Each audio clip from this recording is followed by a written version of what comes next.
ಶಿರಾ ತಾಲೂಕಿನ ಜನಪ್ರಿಯ ಶಾಸಕರು ಹಾಗೂ ದೆಹಲಿ ವಿಶೇಷ ಪ್ರತಿನಿಧಿಗಳು ಆದಂತಹ ಶ್ರೀಯುತ ಡಾಕ್ಟರ್ ಟಿ ವಿ ಜಯಚಂದ್ರ ಸಾಹೇಬರಿಗೆ ಒಂದು ಈ ಡಿ ಕೆ ಶಿ ಸರ್ಕಾರದಲ್ಲಿ ಒಂದು ಸಚಿವ ಸ್ಥಾನ ನೀಡುವ ಬಗ್ಗೆ.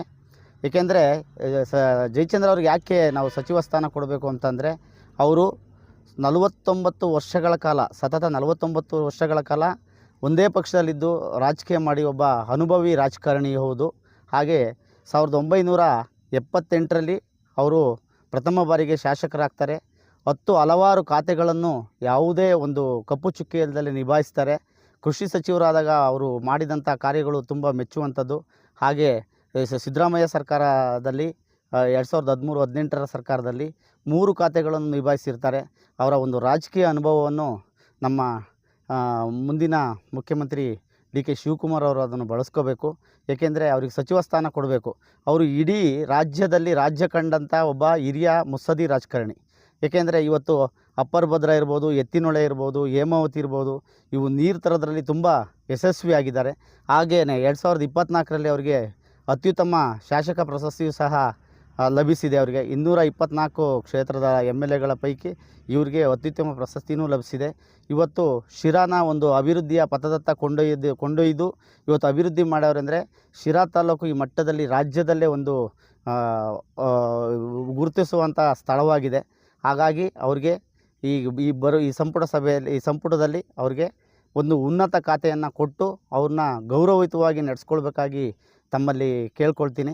ಏಕೆಂದರೆ ಸುಮಾರು 21 ಉಪಸಮಿತಿಗಳಿಗೆ ಅಧ್ಯಕ್ಷರಾಗಿದ್ದರು, 18 ಸಬ್ ಕಮಿಟಿಗೆ ಉಪಾಧ್ಯಕ್ಷರಾಗಿದ್ದರು, ಹಾಗೆ ವಿರೋಧ ಪಕ್ಷದ ಉಪನಾಯಕರಾಗಿದ್ದರು. ಅವ್ರಿಗೆ ರಾಜಕೀಯ ಅಂದರೆ ಅವರು ಎಲ್ಲ ಕ್ಷೇತ್ರ ಬಟ್ ಸಿ ಎಮ್ಮಿಗೂ ಆಗೋಂಥ ಅರ್ಹತೆ ಇರೋ ವ್ಯಕ್ತಿ ಆದರೂ ಇವತ್ತು ಸಚಿವ ಸ್ಥಾನವನ್ನು ನೀಡಬೇಕು ನೀವು. ಏಕೆಂದರೆ ಅವ್ರಿಗೆ ಭಾಳ ಅರ್ಹತೆ ಉಳ್ಳ ವ್ಯಕ್ತಿ. ಅವರ ಒಂದು ಜನಪರ ಕಾರ್ಯಕ್ರಮಗಳಿರ್ಬೋದು, ಇವತ್ತು ಇದು ಇಂಡಸ್ಟ್ರಿಯಲ್ ಕಾರಿಡಾರ್ ಇರ್ಬೋದು, ಶಿಕ್ಷಣ ಹಬ್ ಇರ್ಬೋದು, ಇವತ್ತು ನಮ್ಮ ತಾಲೂಕಿಗೆ ಒಂದು ಏನು ನೀರಾವರಿ ಸೌಲಭ್ಯ ಅವ್ರದ್ದು ಇಡೀ ನಮ್ಮ ತಾಲೂಕಿಗೆ ಅಲ್ಲ ಇಡೀ ರಾಜ್ಯಕ್ಕೇ ಅವರು ಇವತ್ತು ಒಂದು ನೀರಾವರಿ ಬಗ್ಗೆ ಅಂದರೆ ಹೆಚ್ಚಾಗಿ ತಿಳುವಳಿಕೆ ಇರುವ ಮನುಷ್ಯ ಅಂದರೆ ಶ್ರೀಯುತ ಡಾಕ್ಟರ್ ಟಿ ವಿ ಜಯಚಂದ್ರ ಸಾಹೇಬರು. ಅವರಿಗೆ ಈ ಸಂಪುಟದಲ್ಲಿ ಅವರಿಗೆ ಉನ್ನತ ಖಾತೆ ಕೊಟ್ಟು ಗೌರವಿಸಬೇಕು. ಅದು ಯಾವುದೇ ಕಾರಣಕ್ಕೂ ಅದನ್ನು ಮಿಸ್ ಮಾಡ್ದಂಗೆ ಖಾತೆ ಕೊಡಬೇಕಾಗಿ ತಮ್ಮೆಲ್ಲರಿಗೆ ರಾಹುಲ್ ಗಾಂಧಿಯವರು ಇರ್ಬೋದು, ಸೋನಿಯಾ ಗಾಂಧಿಯವರು ಇರ್ಬೋದು, ಮಲ್ಲಿಕಾರ್ಜುನ್ ಖರ್ಗೆ ಅವರು ಇರ್ಬೋದು, ಡಿ ಕೆ ಶಿವಕುಮಾರ್ ಅವರು ಇರ್ಬೋದು, ಹಾಗೆ ಸಿದ್ದರಾಮಯ್ಯಜಿ ಇರ್ಬೋದು, ಇವರಲ್ಲಿ ನಾವು ವಿನಮ್ರತವಾಗಿ ಮನವಿ ಮಾಡ್ತೀವಿ. ಡಾಕ್ಟರ್ ಟಿ ವಿ ಜಯಚಂದ್ರ ಅವರಿಗೆ ಸಚಿವ ಸ್ಥಾನ ಕೊಡಬೇಕೆಂದು ತಮ್ಮಲ್ಲಿ ಬೇಡ್ಕೊಳ್ತೀನಿ. ಎಲ್ಲರಿಗೂ ನಮಸ್ಕಾರ. ಈ ತಾಲೂಕಿನ ಹಿರಿಯ ನಾಯಕರಾದಂಥ ಜಯಚಂದ್ರ ಸಾಹೇಬರು ನಮ್ಮೆಲ್ಲರಿಗೂ, ಎಲ್ಲ ಬಡ ಬಗ್ಗರಿಗೂ ಎಲ್ಲರಿಗೂ ಅನುಕೂಲ ಮಾಡಿ ನಮ್ಮ ಶಿರಾ ತಾಲೂಕಿನ ಒಂದು ಈ ಅಭಿವೃದ್ಧಿ ಮಟ್ಟಕ್ಕೆ ತಂದಿದ್ದಾರೆ. ಅದೇ ರೀತಿ ಇವರು ನಮ್ಮ ರೈತರಿಗೆ ನೀರೊಂದು ಸರಬರಾಜು ಮಾಡಿ ನೀರೊಂದು ತರಕ್ಕೆ ಅವಕಾಶ ಮಾಡಿ ಕೊಡೋಸ್ಕೋಸ್ಕರ ನೀವು ದಯವಿಟ್ಟು ಅವರಿಗೆ ಒಂದು ಒಳ್ಳೆಯ ಒಳ್ಳೆಯ ಪದವಿ ಕೊಟ್ಟು ಅವರು ಈ ಥರ ಮಾಡೋಕ್ಕೆ ಅವಕಾಶ ಮಾಡಿಕೊಡ್ತಾರೆ ಅಂತನ ಸನ್ಮಾನ್ಯ ಡಿ ಕೆ ಶಿವಕುಮಾರ್ ಅವ್ರಿಗೂ ಹಾಗೂ ಸಿದ್ದರಾಮಯ್ಯರವ್ರಿಗೂ ನಾನು ವಂದಿಸುತ್ತಾ ಈ ಎರಡು ಎಲ್ಲರಿಗೂ ನಮಸ್ಕಾರ.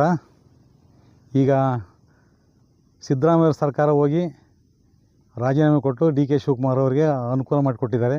ನಮ್ಮ ಹಿಂದುಳಿದ ನಾಯಕರು ಒಂದು ಘನತೆ, ಒಂದು ಗೌರವ ಉಳಿಸಿ ಅವರು ಒಂದು ಇನ್ನೊಬ್ಬರಿಗೆ ಮಾದರಿಯಾಗಿ ಅವರು ರಾಜೀನಾಮೆ ಕೊಟ್ಟಿದ್ದಾರೆ. ಈಗ ಅದೇ ರೀತಿ ರಾಜೀನಾಮೆ ಕೊಟ್ಟ ಪ್ರಕಾರ ಡಿ ಕೆ ಶಿವಕುಮಾರ್ಗೆ ಮುಂದಿನ ಮುಖ್ಯಮಂತ್ರಿ ಆಗೋದಕ್ಕೆ ಅನುವು ಮಾಡಿಕೊಟ್ಟಿದ್ದಾರೆ. ಈಗ ಡಿ ಕೆ ಶಿವಕುಮಾರ್ ನೇತೃತ್ವದಲ್ಲಿ ಸರ್ಕಾರ ರಚನೆಯಾಗುತ್ತೆ. ಆ ರಚನೆಯಾದಂಥ ಸರ್ಕಾರದಲ್ಲಿ ನಮ್ಮ ಶಿರಾ ಕ್ಷೇತ್ರದ ಶಾಸಕರಾದಂಥ ಟಿ ವಿ ಜಯಚಂದ್ರ ಸಾಹೇಬರಿಗೆ ಒಂದು ಅವಕಾಶ ಮಾಡಿಕೊಡ್ಬೇಕು. ಈ ಮೂಲಕ ನಾವು ಹಿಂದುಳಿದ ವರ್ಗದವ್ರು ನಾವು ಕೇಳ್ತಾ ಇದ್ದೀವಿ. ಮೇಲಾಗಿ ಈಗ ನಮ್ಗೆ ಹಿಂದುಳಿದ ವರ್ಗದ ನಾಯಕರಾಗಿ ಶಿರಾ ಕ್ಷೇತ್ರದಲ್ಲಿ ಅಭಿವೃದ್ಧಿ ಕೆಲಸಗಳು ಮಾಡ್ತಾಯಿದ್ದಾರೆ. ಅವರು ಜಾತಿವಾರು ಎಂಬುದು ಇದಿಲ್ದಂಗೆ ಜಾತ್ಯತೀತ ನಾಯಕನಾಗಿ ಬೆಳೆದು ಮಾಡ್ತಾಯಿದ್ದಾರೆ. ಅದಕ್ಕೋಸ್ಕರ ದಯಮಾಡಿ ಈಗ ಕುಂಚಿಟಿಗ ಒಂದು ಇದರಿಂದ ಅವರೊಬ್ಬರೇ ಇರ್ತಕ್ಕಂಥದ್ದು. ಆದ್ರೂ ಇದಕ್ಕಿಂತ ಬೇರೆ ಯಾರಾದರೂ ಒಂದು ಪೈಪೋಟಿ ಇದ್ದರೂ ಈ ಹಿರಿಯ ಮುತ್ಸದ್ದಿಗೆ ಇದೊಂದು ಕೊನೆಯ ಅವಕಾಶ. ಅವ್ರಿಗಾಗಲೇ 75 ವರ್ಷದ ಮೇಲೆ ಹೋಗ್ತಾಯಿದೆ. ಕೊನೆಯ ಅವಕಾಶ ಮಾಡಿಕೊಟ್ರೆ ಅವರು ಪಾಪ ಈ ವಯಸ್ಸಿನಲ್ಲೂ ನೀರು ಅಭಿವೃದ್ಧಿ ದೀನದಲಿತರು ಬಡವರಿಗೂ ನಿವೇಶನ ಅದು ಇದು ಅಂತ ಹೋರಾಟ ಮಾಡ್ತಕ್ಕಂಥ ವ್ಯಕ್ತಿ ಅದು.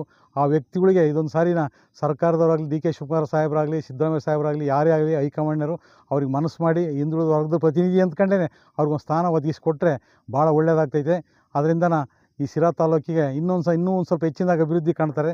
ಅದರಿಂದ ದಯಮಾಡಿ ಈ ಮೂಲಕ ಅವರಿಗೆ ಒಂದು ಸಚಿವ ಸ್ಥಾನ ಒಂದು ಒದಗಿಸ್ಕೊಡ್ಬೇಕಂತ ಈ ಮೂಲಕ ತಮ್ಮಲ್ಲಿ ಬೇಡಿಕೊಡ್ತೀವಿ. ತುಂಬಾ ದಪ್ಪ ಇದ್ದೀನಿ, ಅದರಲ್ಲೂ ಮುಖ ತುಂಬಾ ದಪ್ಪ ಇದೆ ಸರ್. ನನಗೆ ಥೈರಾಯ್ಡ್ ಇದೆ ಸರ್. ಥೈರಾಯ್ಡ್ ಕಂಟ್ರೋಲಿಗೆ ಬರ್ತಾ ಇಲ್ಲ. ಮಾತ್ರೆ ನುಂಗ್ತಾ ಇದ್ದೀನಿ, ಆದ್ರೂ ಕಂಟ್ರೋಲಿಗೆ ಬರ್ತಿಲ್ಲ ಅಂತ ಅಂತಿದ್ದೀರಲ್ಲ, ನಮ್ಮ ಜೀನಿ ಸ್ಲಿಮ್ ನ ಯೂಸ್ ಮಾಡಿ 100% ಥೈರಾಯ್ಡ್ ಕಂಟ್ರೋಲಿಗೆ ಬರುತ್ತೆ, ಸಣ್ಣನೂ ಆಗ್ತೀರಾ.